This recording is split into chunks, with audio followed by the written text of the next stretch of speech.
Thanks so much for coming out to 160 Hernandez Ave this morning. We're here to unveil the next wave of change, improving our permit system under PermitSF. PermitSF started in February 2025, 1 month after Mayor Lurie came into office, and we've already seen a great wave of change. We're here to talk about the Day 200 changes, and to launch those off, I'd like to introduce Mayor Daniel Lurie. Thank you, Sarah. Good morning, everyone. Thanks for coming out to our neighbors. Thanks for allowing us to come to your beautiful neighborhood. 3 years ago, San Francisco residents Ed and Judy got a $1,500 fine for parking in their own driveway. After 36 years of parking in front of their home, they had to start looking for street parking or face more fines. Today, I am proud to introduce legislation that puts an end to this maddening rule. This legislation will instantly end 123 open cases and prevent countless others from dealing with future headaches. San Franciscans, your government should work for you, not against you. Since taking office, my administration has moved with urgency. The first executive directive I signed as mayor created the PermitSF initiative. The first 100-day sprint focused on making life easier for small businesses. We made common sense changes like no more permits for sidewalk tables and chairs, no more fees just to paint your name on your storefront, and no more trips to the permit center for candles on restaurant tables. Now, this next sprint builds on that momentum, broadening the scope to make life easier for all San Franciscans. To mark this 200-day milestone, we are introducing a new package of PermitSF reforms, including legislation that will make it easier for San Franciscans to live, grow, and invest in the city. Along with our legislation removing the driveway parking ban, we are helping activate vacant and historic buildings by giving owners the tools to restore them and attract tenants. The best way to preserve historic buildings in San Francisco is for them to be used. Take St. Joseph's Church in Soma. The building was unoccupied, and the unique architecture made it difficult to find someone willing to take on the challenge. Today, that church stands proud, renovated, and filled with art, now called the St. Joseph's Art Society, and it is just one example of how we keep our historic buildings lively across San Francisco. Here's a little more. For small restaurants, we are cutting weeks of waiting by allowing all permits to be issued right over the counter. I'm telling you, this is true. We found a city staff meeting that was a prerequisite for submitting a permit for certain development projects, something that has frustrated people for decades. It was unnecessary, and that meeting is gone. To improve the customer experience, we are making sure projects don't get stuck in limbo. After 3 rounds of revisions, an application will be escalated to a senior staff member so the issue can be resolved as quickly as possible. Back in 2007, the Slope Protection Act was added to the building code. It added months of delay and tens of thousands of dollars in cost. But these protections were already in state law. We are eliminating this redundant city requirement. Another change that is simple but important, we will stop asking residents for information that we at the city already have. If the city has blueprints, you don't need to go through the frustrating chase to find them yourself. And one more. We are overhauling the entire city's permitting software, selecting a new public-facing vendor that will streamline the process. In short, residents get one place to submit a permit, and behind the scenes, the city is coordinating across departments to fulfill those requests. When we made this announcement and posted a news clip of Ed and Judy to our social media pages, people were overjoyed with the news. Here's one of my favorite comments. Small things are big things when you live in San Francisco. Any little thing we can do to make life a little easier for residents and businesses is worthy. Cutting away at unnecessary red tape is appreciated. Our permitting process has been death by 1,000 cuts.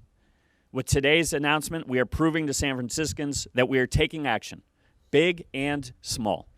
Because for Ed and Judy and so many other San Franciscans, the little things matter. I want to thank my legislation co-sponsors, Board President Raphael Mandelman, Supervisor Myrna Melgar, Supervisor Cheyenne Chen, Supervisor Bilal Mahmoud, Supervisor Matt Dorsey, Supervisor Joel Ingardio.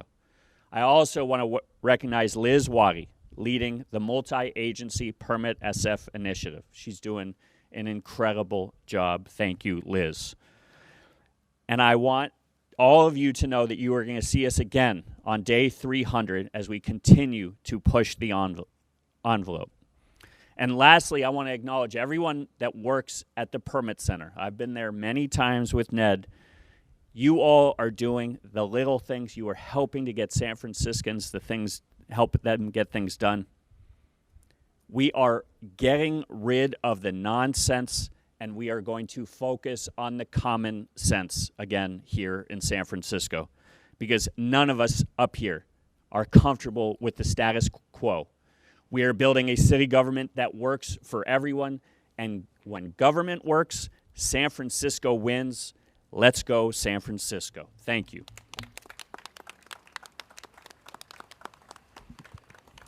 Thank you, Mayor Lurie.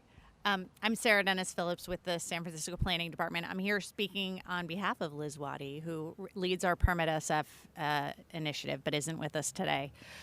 So just a couple of words before we get to all of our partners who are bringing this package forward. PermitSF is more than just legislation. It's more than just technology.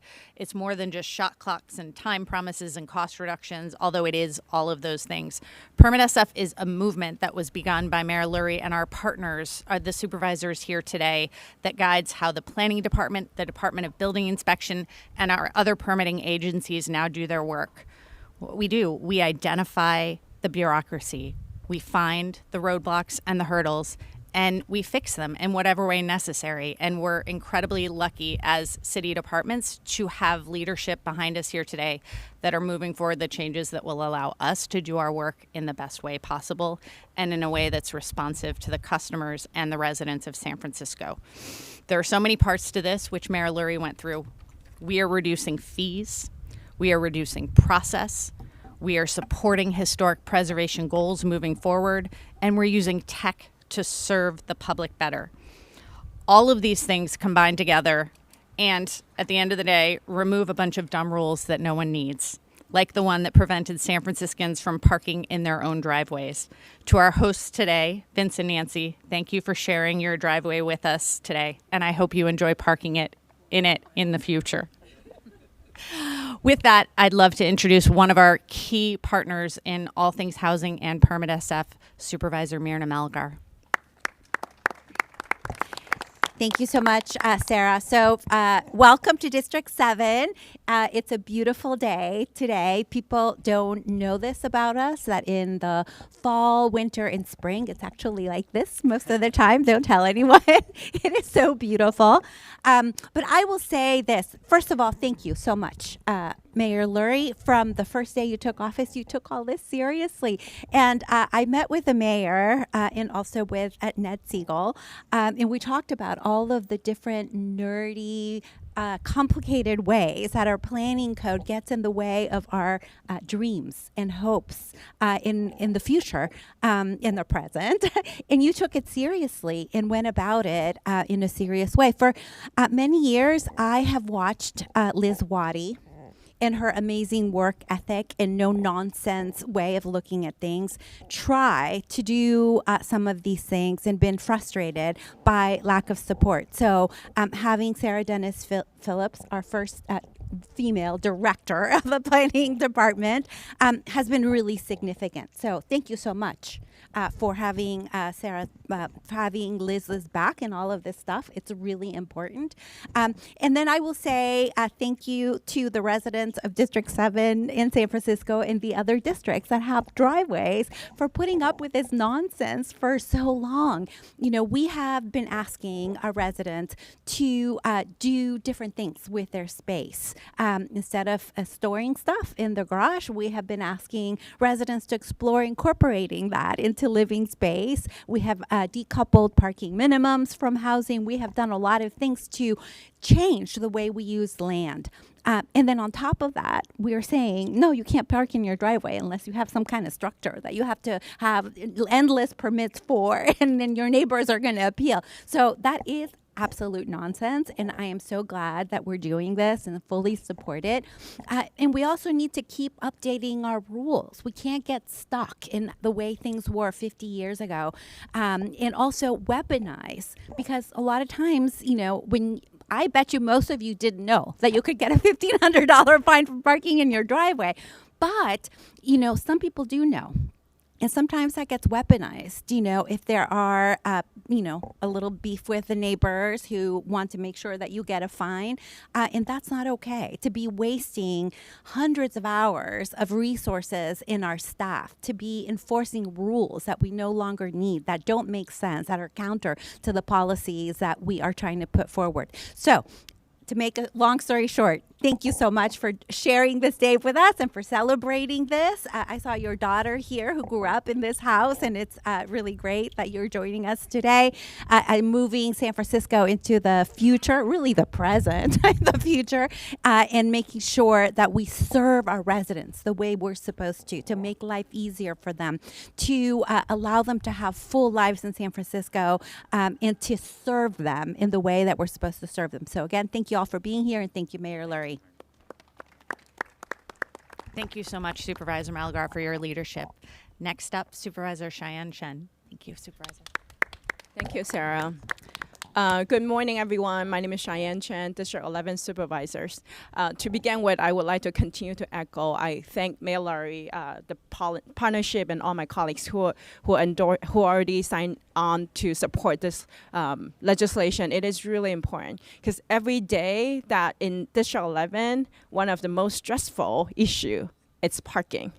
When you think of Excelsior, when you think of Quaker Amazon, when you think of OMI, we know that the district that I represent, it has working family that owns multiple cars because they need multiple models of vehicle to make sure that they get around, to go to school, to go to work, to take care of their loved ones. So it is really that today we're here solving one of the most lifted stress issues and problem that in District 11 and also, honestly, in San Francisco. So I'm glad that we are all standing here today to solve a very common sense, practical problem for San Francisco.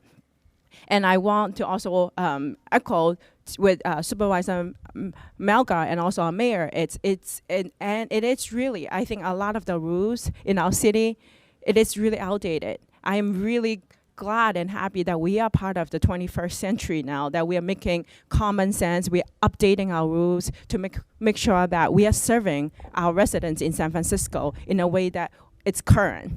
I am also want to continue to express my gratitude to all the staff. I see a wonderful Nick Siegel here. I thank you for all the work. I also want to thank our planning director, our first ever female, Sarah, Dennis Phillips here. And it is really important that I am hopeful that our government employees now is really working very collaboratively and also in partnership with our legislative branch to make sure that we are continue to solving common sense problem for the city. And this is one of the example, and I'm super proud, and I'm looking forward to continue to work with everyone here to continue to make San Francisco a thriving city. Thank you. Thank you so much, Supervisor Chen. And then our final speaker this morning and another partner in our PermitSF movement, Supervisor Bilal Mahmood. Good morning, everyone. I'm Supervisor Bilal Mahmood, proudly representing the Tenderloin to the Haight, and I'm excited to be here to share more from my support for the mayor's PermitSF initiative. This is exciting legislation because it represents a unique way of doing business in San Francisco and a new way of doing it in San Francisco with legislation, which is no longer using a hammer to solve our problems, but a chisel. Because this legislation is common sense to making things easier for every resident of our city. Whether it's removing extra hurdles by aligning local law and state law to make it easier for homeowners to build ADUs, or removing parking plan permits for construction projects that don't need them, or eliminating pollution liability insurance for projects that don't have any hazardous waste impacts, these reforms are exemplary because they will reduce costs, improve project timelines, and save folks the headache of yet another permit. I also want to echo a lesson that Chief of Policy Ned Siegel taught me, which is, and how they approach legislation is, we should get past the age in San Francisco where we're creating bespoke legislation.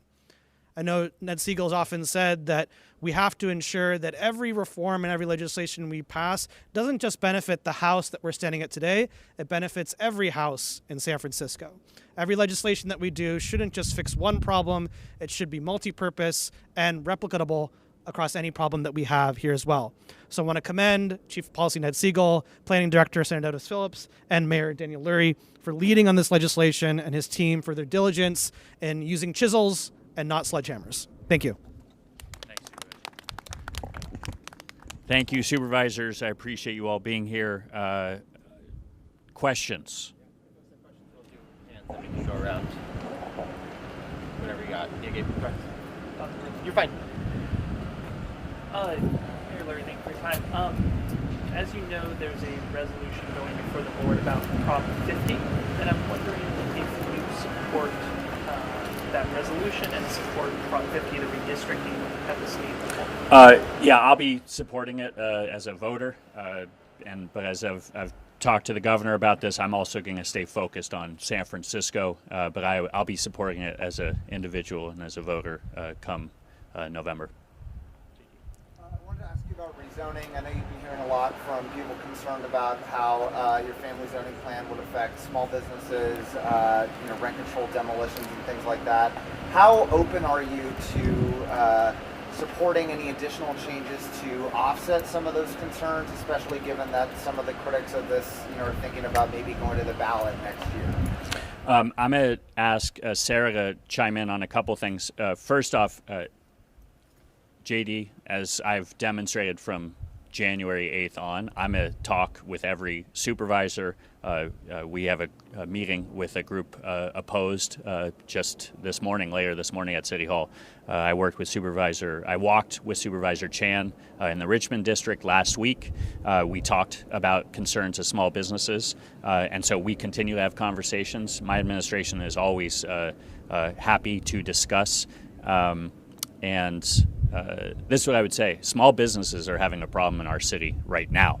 And so we are going to work tirelessly to protect our small businesses. PermitSF is one example of doing just that. We have protections in place for rent-controlled units. I'll let Sarah chime in a little bit more on that. Thank you, Mayor. And JD, just to expand on that a little bit more, I think what you've seen is the mayor already has been partnering with and listening to concerns on the family zoning plan. Just last Monday, before the Labor Day holiday, the family zoning plan was before the Small Business Commission, who recommended some helpful modifications, including a bonus for warm shell restaurants, so we create more space for new small businesses. And it passed unanimously out of that Small Business Commission, focused only on small business issues. With regard to tenant controls, et cetera, the mayor has been incredibly excited to partner with Supervisor Chen on strengthening what is already the strongest tenant protections in the state. Changes like that make the family zoning plan even better are ones we'll continue to listen to, but we're excited about this plan, and the changes are going to support real concerns, not fear-mongering. Thank you. I just also want to say I'm going to work with the supervisors behind me here today. And let's be very clear. We can do this our way, or the state will do it to us. All right, thanks all. Thank you.